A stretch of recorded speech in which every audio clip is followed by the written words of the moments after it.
ఈ రోజు నేను బిర్యానీ చేయబోతున్నానండి. Fry piece biryani. 2 చెంచాలు నెయ్యి, 1 చెంచా నూనె వేసుకొని 3 ఇలాచి, 4 లవంగా, 2 బిర్యానీ ఆకు, కొంచెం రాతి పువ్వు, దాల్చిన చెక్క, 2 పెద్ద సైజు ఉల్లిపాయ ముక్కలు, అలాగే 5 పచ్చిమిర్చి వేసుకుని వేయించుకోవాలి.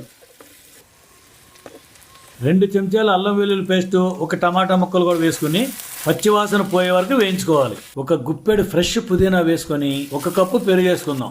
2 నిమిషాలు కలుపుకొని చికెన్ వేసేసుకుందాం.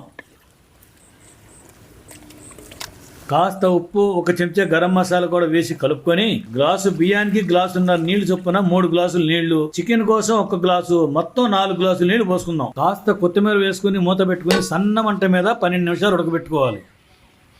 ఇప్పుడు చికెన్ అంతా పక్కకు తీసుకుని నానబెట్టుకున్న 2 గ్లాసులు బాసుమతి బియ్యం వేసుకుందాం.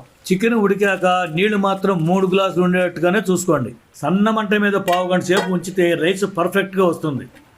ఆహా, రైస్ సూపర్ గా వచ్చింది.